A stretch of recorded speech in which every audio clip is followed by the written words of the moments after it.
Hey, Matt. Hey, Mike. Would you like to do the podcast thing? I think that's a good idea. We should do that. Let's do the podcast thing. Okay. Podcast thing. Podcast thing. Hello That's our new and welcome. Is that our new theme song?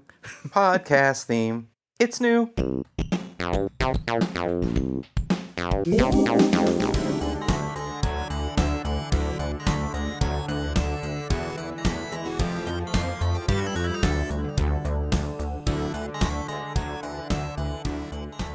Welcome to Hacking the Grepson, where we come up with new theme songs every 40 or so episodes. I am Mike. I'm here with Matt, and today we're gonna do another one of those episodes in the series lovingly referred to as MusicDev. And I think today the topic that I chose is pretty dang close to that word itself, music dev. I mean, it's about audio, which you can use to make music, and it's about developing, uh, programming something to use audio. So today, I think we should talk about the Web Audio API. What do you know about that, Matt? I would say basically nothing. Excellent. Do you know what any of those individual words mean? Web is like a thing a spider makes, Mm-hmm. and Audi is a type of car. Mm-hmm. Uh, O And is an expression of surprise, and API is well, I know what AAPI is. I don't know what API is. No, I'm just kidding. Yes, I know what all three of those words mean individually. okay, well then we're at a good start here. I I'm actually surprised that I didn't choose this topic as one of the first topics that we did for this music dev thing, because I mean this is pretty much the perfect intersection of where my two main interests lie, which is, making sound of some sort for whatever reason and development. And the web audio API is kind of like I don't know how old it is. I probably should have looked up the history of when it was actually introduced, but it's essentially an application programming interface, which means that it gives you a bunch of objects and methods and properties and such that you can use to develop things on the web to play audio of any sort. Both pre-recorded audio or audio that gets created on the fly using like an oscillator or something like that, and then all the different ways you can change it, and essentially the path it takes from the beginning of audio to your ears and how you hear it. So it's more than just, hey, play this MP3. I mean, that's probably like the simplest usage of like web audio.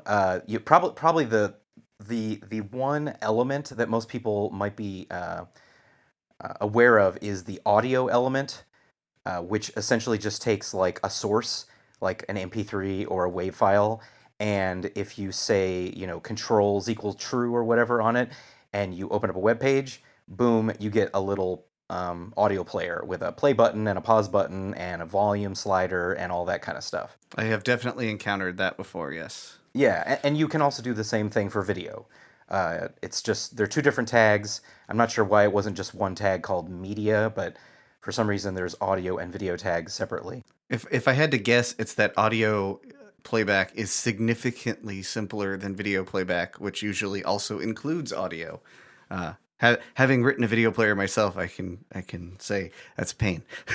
That's true. Yeah, and I mean, really, like when people think of MP3s, which are like the most popular audio format on the web, it's really just the audio chunk of a media format that got popular. Because I'm pretty sure, even though nobody does it, you can encode a video as an MP3, but most people do MP4s. I don't know.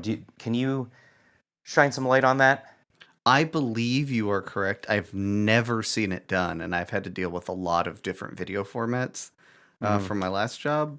But MP4 is the prevailing format for that. But MP3 is the precursor, as one would guess by the names. Right. And Well, so I'm and sure it does both. yeah, and I mean, like one of the first popular video formats was MPEG, MPG, and MP3 is just MPEG 3, like level 3 or version 3, and MP4 is just, MPEG version 4. It's all just versions of a format that were put out by, was like the Motion Pictures something group. Obviously, I did a lot of research for this. I, there's a time when I would have known exactly the answer to that, and it is not in my brain anymore. Okay. Well, thankfully, the things that can be easily looked up on Google are not the value proposition of our podcast. Instead, we like to talk about the things and why we like them and why we're interested in them, not just what they are, which you can, look up on the internet. But anyway, the Web Audio API is more specifically an interface that you program with via JavaScript. Essentially, like if you want to just play some audio on the web, you don't need to really touch the Web Audio API per se. You can just use that audio element, give it a source, and bim bam boom, you've got a little player on your website that plays uh, an audio file, a song, whatever, a sound effect. But if you want to do anything more interesting with it than just kind of the default play pause or what's that verb, scrub, Yeah, through scrubbing or the seeking, depending on who you talk to. exactly. Then you might want to get into the Web Audio API. And one way I thought to explain how the Web Audio API works is by making a diagram.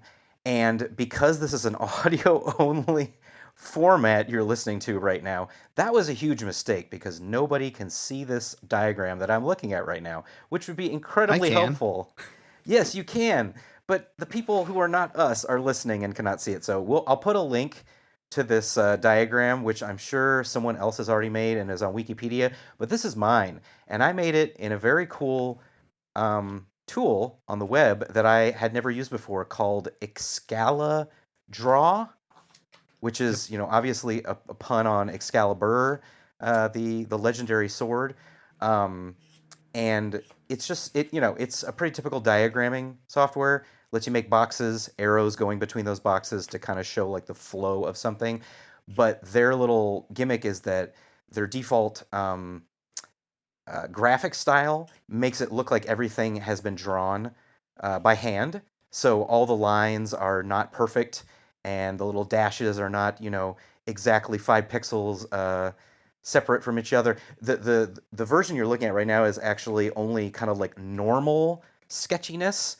You can actually bump up the sketchiness so that it looks even more messily drawn, which I don't know, I find pretty cute. I, I I have a coworker who swears by Excalibur, and I'm fairly Really? confident that whenever he does it, he puts it in the messiest possible. And and and like for myself, when I'm doing these diagrams, I am so picky about where everything goes and how it connects that hmm I don't know if trying to do it in the messy mode would would work better or if it would just break my brain. well, I think what it's one of those things is you really have to give in to the gimmick. Like if you try this tool and you try that kind of thinking, then this will just rub you the wrong way. But if you are like, you know what, it doesn't have to be perfect. I'm actually going to lean into that. Then this works perfectly. But really, I was just looking for something free and on the web that I could easily use. I think I tried a couple other things before. I've never owned like a diagramming software because I really don't make diagrams very often. That I don't maybe make on a whiteboard when I was in the office. So I was just like, I don't know, what do people use? Oh, this looks fun. So here we go. I know this is taking this way off topic on a tangent, but what I use is hmm predominantly is is a markdown plugin called Mermaid, which lets you define the Oh. entire diagram in text.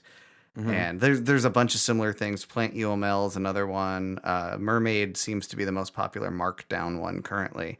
And then I'll just embed it into my Markdown files. And then like VS Code has a plugin that'll show it to you. And some of the like GitHub, I believe, if you have a README that has Mermaid, will automatically generate it. It's pretty nice. Yes, I think I've actually heard of and maybe even used that once. I mean, on my main development blog, all the blog posts, I use something called Jekyll, which is one of those static site generators, and so all my blog posts are just Markdown. So I definitely occasionally need to do something. I mean, it's mainly text, but every now and then I like to do something a little fancier. And I probably ran into Mermaid at one point. I just completely forgot about it, but thank you for reminding me. Um, so I think what would be interesting is so that it's not just me talking about this diagram the whole time is I would love for you, Matt, to take the left hand diagram and explain what you see and what you think this is showing you. Sure. I feel like I'm doing one of those like audio description uh, things for visually impaired folks. All right. So the left hand side of this diagram is titled analog audio. And my assumption based on that is this is how you do it in real life Hmm. outside of the computer. So you've got input, and I think your example here is a guitar. It goes through a volume knob, and then that goes down to a box called optional effects that has things, only some of which I know what they mean. Comp, I'm guessing that's compression or Correct. compressor. Yep. Okay, reverb, I know what that is. EQ, equalizer, volume. Comp was the one I wasn't sure about. Hmm. So it goes through all those optional effects: comp, reverb, EQ, volume. Hits the amplifier, and then it splits into two paths. The left path is the left-right pan knob, and the other is the volume knob. And then there's also one that's a volume knob, and those are going to do different outputs, right? So you have the LR pan knob into the volume knob goes to output speakers, and just straight into volume knob for output headphones. Although I would think you would also have a pan knob there, but I don't know. I don't know music. No, that was wonderful. The reason why I didn't have a left-right pan knob on headphones is that most headphones I've ever used don't have a physical knob to pan. I mean, if you only want on the Ah, left, you just take off the right headphone. Whereas speakers uh, might more normally have that. I might have overthought it. It's very possible, but I think you got the basic idea. So what this is essentially saying is that in the real world, you have some kind of input. It could be a guitar, it could be a microphone, it could be other audio from some other source, like a sample or a stream from from like a you could be recording your TV, whatever. Who knows? Um, but using the electric guitar as an example, it has a volume knob on it. So and the non-dashed lines on here are like that's part of that it has to go through that. It's not optional. Like every electric guitar I've ever used has a volume knob, and so you can turn it to 0 or you can turn it to 1 or somewhere in between. And then you may go through a bunch of optional effects like you said, a compressor, a reverb, EQ, distortion pedals, echo, delay. I mean, that orange it's an orange box, has a lot of dotted lines because those are all optional, and you could just ignore all of it. You could take your guitar and plug it directly into an amplifier. What that amplifier does is it takes uh, the sound energy that's coming out of your guitar and amplifies it, means it makes it louder so you can actually hear it, because the volume that's coming out of the amplitude that's coming out of your electric guitar is very low. It most electric guitars are solid, unlike an acoustic guitar, which has a hole in it and a big hollow body.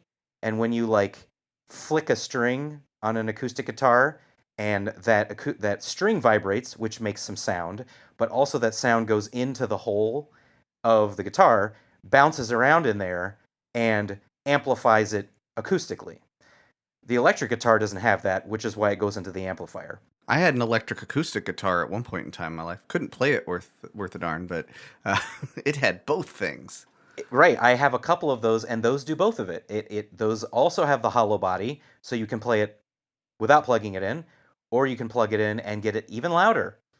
So but you want the acoustic sound because the acoustic guitars have a specific sound that sometimes you want. And then yeah, you have the two options uh, of outputs, either speakers or headphones. Those are kind of the general ones, and they each generally have their own. They might have their own volume knob, or the like right now I'm on a laptop. Going to headphones, the laptop itself has volume, so that's yet another gate for the sound and how it's affected. And that's generally how you make sound in the real world using an instrument. Um, did that all make sense? And do you have any like questions or comments about that, Matt? No. Yes, it made sense. No, I don't have questions. Okay, so that's analog audio. So that's no programming, no development. But interestingly enough, the web audio API and doing audio stuff, at least in the web, this is not every programming language. This is largely JavaScript that's being output on a web page that's written in HTML/CSS.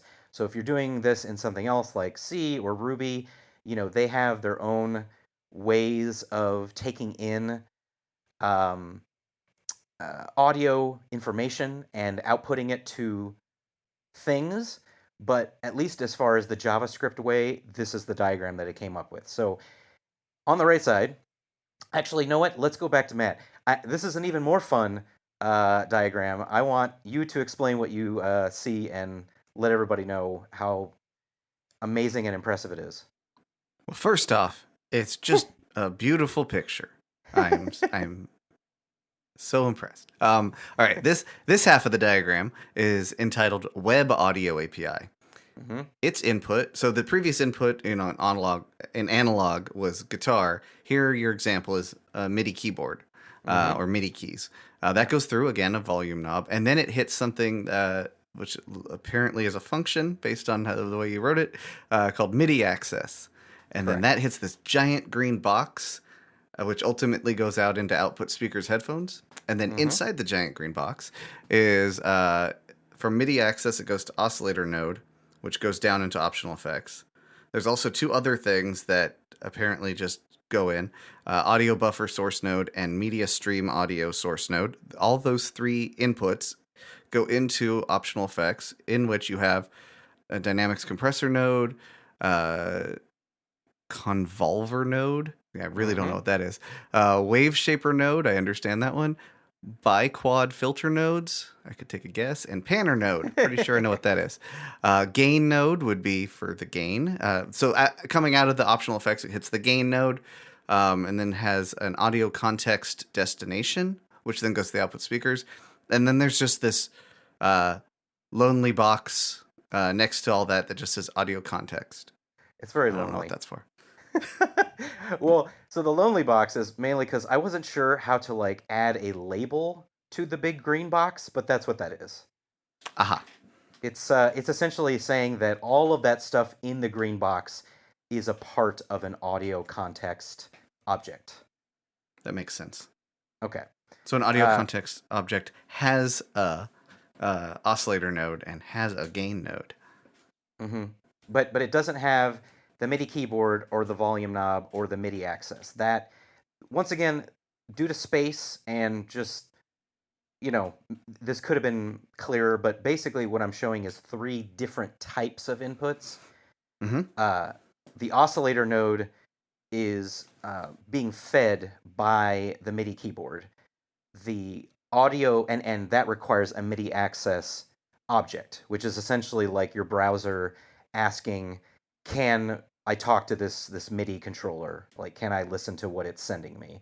And you Right. say So like if yes. I'm on Yeah, if I'm on Chrome and it says, "Hey, uh, this tab wants to use your microphone," it's probably similar to that exactly. effect. I expect. Yeah. The audio buffer source node, that is just a fancy way of saying like a sound file. So an Ah. MP3.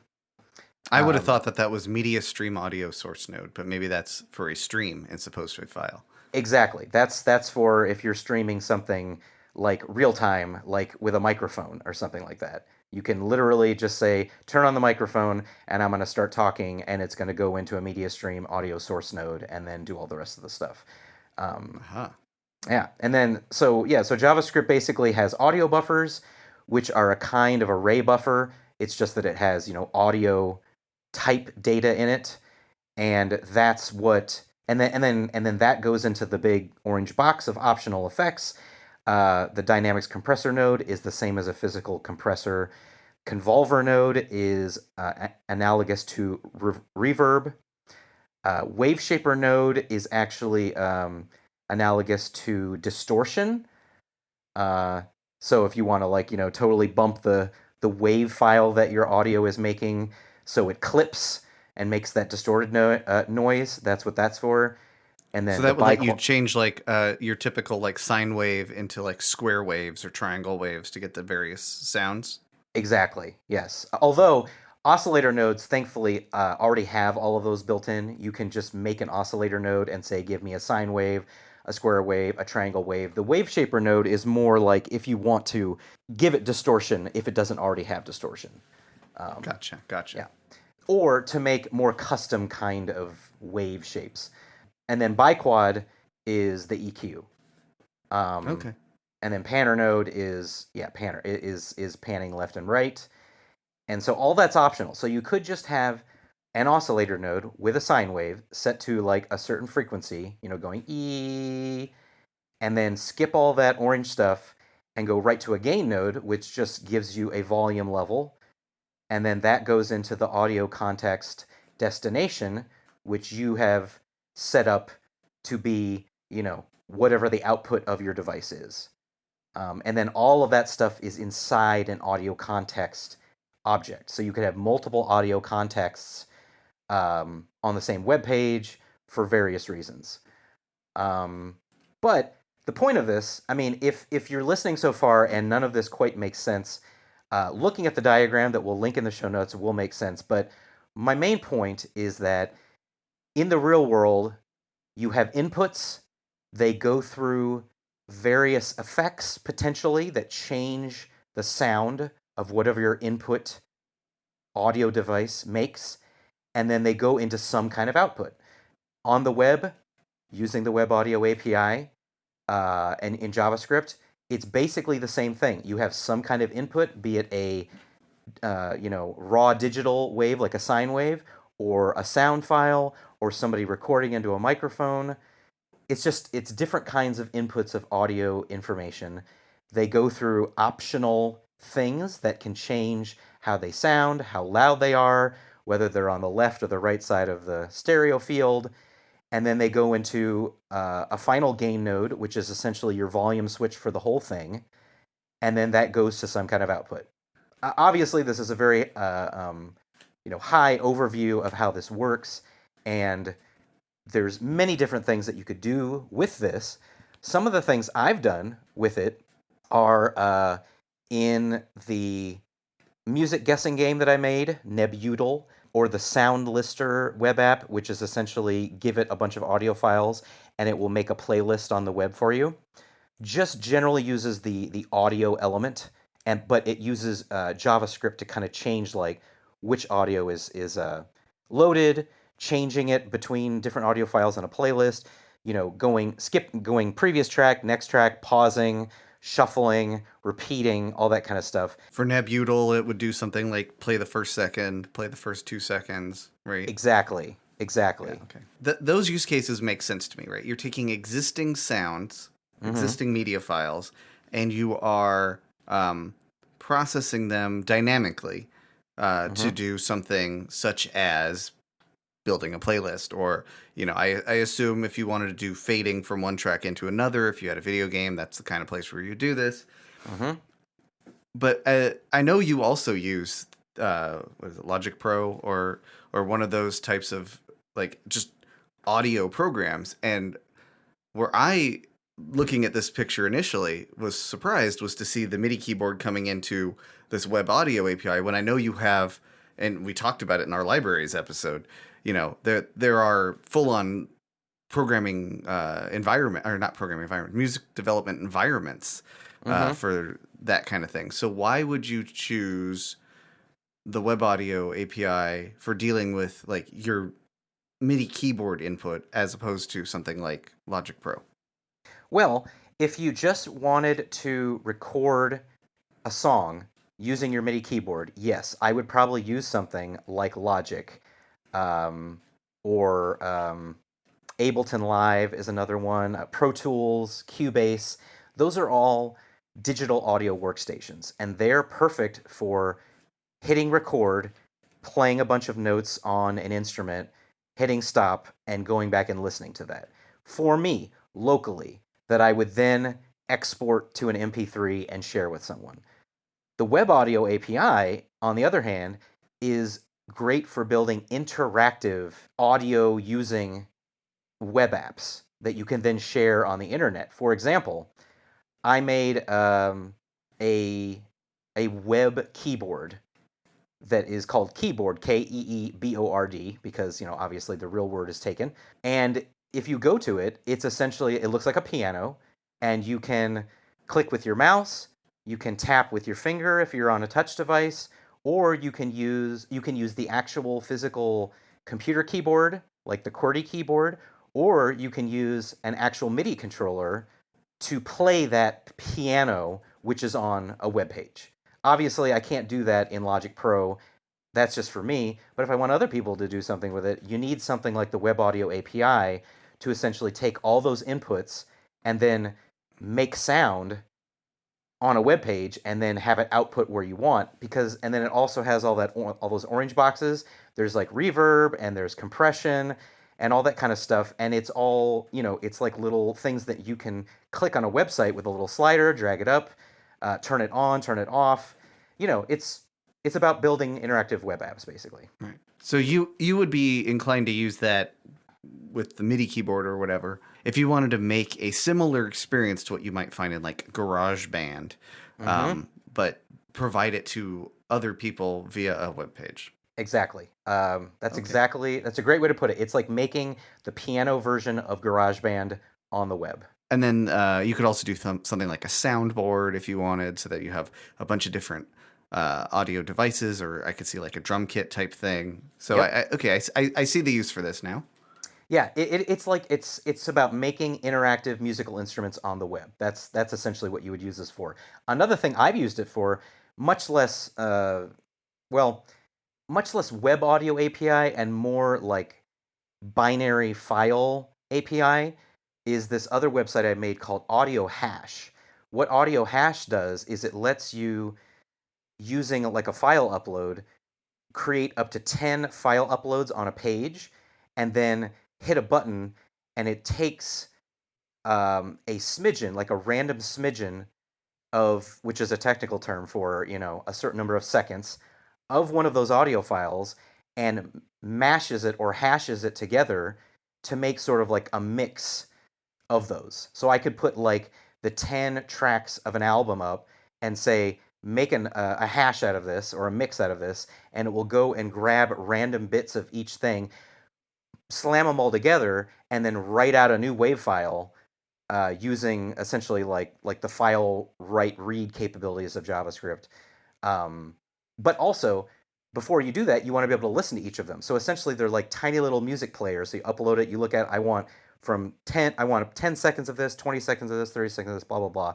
So you definitely need to use the Web Audio API if you want to build something interactive like that, because you have to be able to ingest a bunch of different audio and mess with it and then combine it and then export it to new files. All that stuff is in there.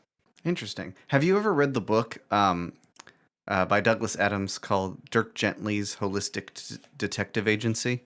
No, but I think I've heard of it. It's a great book. First off, it's not in his Hitchhiker's Guide to the Galaxy series. It's basically his other series. One of the main characters in that book is a programmer basically, and he has developed basically a plug into a spreadsheet that takes the spreadsheet data and turns it into music. And Hmm. what you were just describing reminded me of that. And it seems like this is the kind of thing you could absolutely that's the kind of thing you could absolutely build in something like this. Yes, you can do a lot of things with this. I've only done a few things, mainly because I'm just like, I thought, oh hey, I want to do a thing. Oh, okay, here's how it worked. Audio Hash came from literally me making an album of music and wanting to make like a teaser, like a sampler of it, and I'm like, well, I could manually go and choose a random 15-second slice of each of these and put it together and fade them in and out, da da da da da, or I could program something. So that's why I made something like that. The keyboard idea is like, yeah, I've got Logic, yeah, I've got GarageBand, but I'm not always at a computer. But I do almost always have my phone. And so if I made something like the GarageBand piano, but on the web, I could use it at any time. And I use that all the time. I just like have an idea. I want to plink out a couple notes. I just open up my website and bam, I've got like a GarageBand keyboard. You could not do that without the Web Audio API. Huh, So cool. yeah, so it's and one more I wanted to mention that's super tiny and is the least usage of this is on Gem Warrior. It plays MIDI music in the background and uses MIDI sound effects. I wrote the MIDI in Logic, but I play it on the website using this thing called Web Audio Tiny Synth, which is a essentially a MIDI wrapper around the Web Audio API. Like it basically takes the MIDI information and uses the general MIDI library of sound and maps it to it using the Web Audio API, and then plays that music on the web. I didn't make that library. That's an awesome library. It's super fun because MIDI is easy, much faster to write than trying to create something with raw audio and export it. And it's easier to check into Git because it's just MIDI, and MIDI is very small compared to raw audio. So that's another thing that Web Audio API does that I've used. So Interesting. yeah, so hopefully that's a good overview of basically like how the Web Audio API maps to real life and what you might use it for and how awesome it is. Because once I found out about it, I definitely started thinking of like how can I use this more. There's lots of cool examples on the Mozilla Developer Network (MDN). I use their documentation for Web Audio API and lots of web stuff, but they have very good documentation on this and a whole GitHub repo full of examples to show you like all the different things you can do with this API, which I've barely touched the surface of. But if nothing else, hopefully this whets your audio appetite for making sound on the web. Sound good? Cool. Yeah. All right. Well, cool. Well, that's our episode today on the Web Audio API. Another episode in the series of Music Dev. Hopefully, we'll have another one in a bit. But that's going to do it for us today. You can find more episodes of Hacking the Grepson online at hackingthegrepson.com. And until next time, we now return you to your regularly scheduled lives already in progress.